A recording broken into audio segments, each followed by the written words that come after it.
Menteri pun beri publicity negatif kepada destinasi pelancongan. Saya harap menteri itu dapat ditukar ke agensi lain lah, kementerian lain.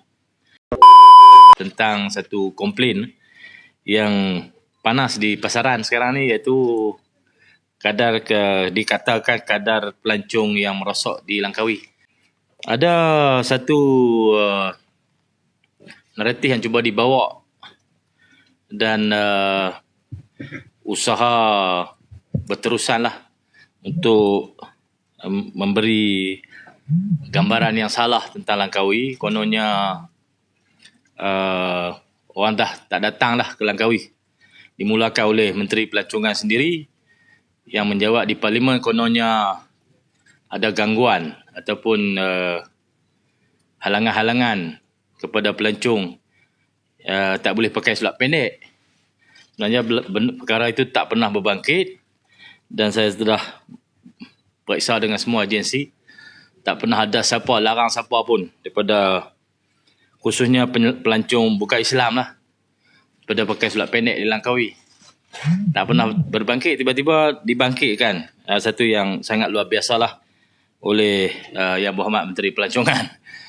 Satu kempen negatif, bad publicity kepada Langkawi oleh Menteri Pelancongan sendiri. Saya harap perkara ini dapat perhatian lah. Kalau menteri pun beri publicity negatif kepada destinasi pelancongan, saya harap menteri itu dapat ditukar ke agensi lain lah, kementerian lain. Menteri, timbalan menteri, pegawai-pegawai agensi patut memberi publicity yang positif kepada destinasi pelancongan di seluruh negara. Barulah sektor pelancongan akan berkembang. Saya dipahamkan pendapatan kerajaan persekutuan daripada pelancongan khusus di Langkawi melibatkan pendapatan antara 3-4 bilion untuk negara. Dan sebarang persepsi ataupun publicity negatif akan menyusut pendapatan dalam sektor pelancongan kepada negara. Ini bukan kerugian kepada Kedah tau. Kerugian kepada negara. Yang kedua ialah naratif ataupun persepsi menyusutnya pelancong datang ke Langkawi. Sebelum pandemik, Langkawi ni 60% pelancong masuk ke Langkawi adalah pelancong international, luar negara. 40% pelancong domestik.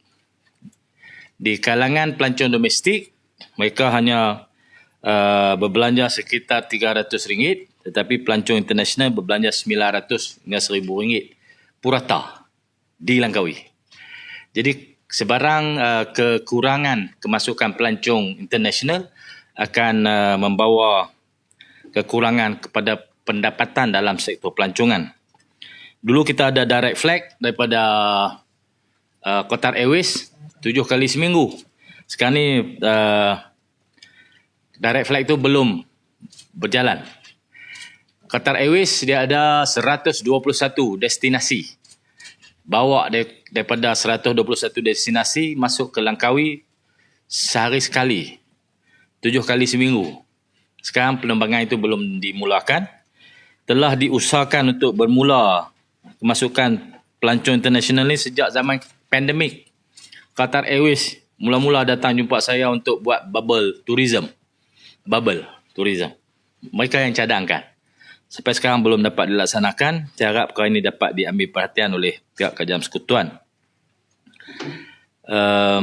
Kita ada Air Asia daripada Langkawi direct ke Guangzhou, China. Dulu kemasukan pelancong China paling ramai ke Langkawi. Sekarang ni belum dapat dijalankan. Perbelanjaan pelancong di Langkawi saya sebutkan tadi, domestik belanja taklah mahal sangat. Kebanyakannya beli pinggan mangkuk lah. No? Kalau yang belilah, kalau tak beli coklat. Yang international belanja besar, dia duduk di hotel 4-5 bintang lah. Pelancong domestik ni dia duduk 3 bintang ke bawah.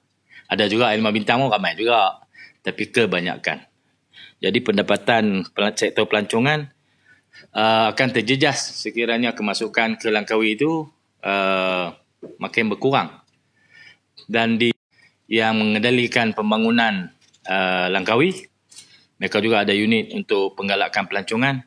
Mereka pun akan ambil tindakan.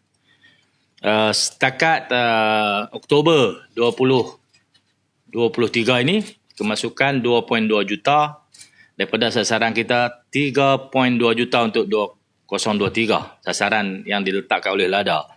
Untuk tahun 2022, sasaran 2.5 tapi kita cecah 2.6. Walaupun sasaran bukanlah sasaran rendah, tapi selepas pandemik, daripada pemulihan pandemik, melebihi sasaran. Tahun ini jauh lagi sikit, baru 2.2 daripada kita letak sasaran lebih sikit. Tetapi kajian mendapati oleh kerana tahun lepas orang dah datang ke Langkawi, tahun ni dia nak cop pasport. Dekat dia tak tahu nak pergi Langkawi kan? Ada apa? Kerabi. Cop pasport. Kos antara kedua destinasi ni taklah begitu beza jauh. Cuma suasananya mungkin berlain. Tapi keadaan Langkawi dengan Krabi itu lebih kurang saja. Cuma tu kena international lah kan. Pergi luar negara pula. Lepas satu lepas dia pindah Langkawi. Bukan kerana kita orang cuba beri gambaran mahal. Saya rasa di Langkawi harga sama aja macam tahun lepas. Macam tahun itu pun. Adalah cerita pasal siakap tu kan. Itu pun satu kes saja. Daripada 2.6 juta orang masuk, satu kes saja. Tapi digambarkan seolah-olah makanan di Langkawi itu mahal. Saya rasa benda ni patut diperbetulkan lah. Ferry, Datuk Saleh dah jumpa dengan konsortium ferry, Jabatan Laut, semua agensi-agensi yang terbabit dalam industri ferry, pengangkutan ferry. Mereka telah buat satu aku janji dalam pertemuan dengan Kementerian Pengangkutan untuk minimum 5 trip daripada Kuala Kedah, 5 trip daripada Kuala Perlis. Dan mereka jalankan 5 trip. Cuma waktu perjalanan tu mungkin berubah-ubah berdasarkan pasang surut air laut. Tapi 5 trip tu ada. Jadi kalau semua tu dah berjalan seperti biasa, saya rasa tak ada masalah apalah yang timbul. Hanya persepsi saja ditimbulkan. Tahun lepas pun ada sekali cerita ni dibangkitkan. Tahun lepas. Mereka kata orang tak pergi Langkawi, berpusu-pusu orang pergi Thailand. Pasal mereka nak tolong Thailand memajukan sektor pelancongan Thailand. Tapi orang Malaysia buat kerja tu. Wartawan pun jangan carry semua kot. No? Memberi gambaran yang salah. Mesej yang salah kepada pembangunan sektor pelancongan. Langkawi masih seperti biasa. Ada pembangunan, ada tempat-tempat menarik yang baru. Boleh datanglah ke Langkawi. Saya pelawarlah rakyat Malaysia yang belum ke Langkawi tahun ini, bolehlah memilih Langkawi sebagai destinasi pelancongan anda dan keluarga.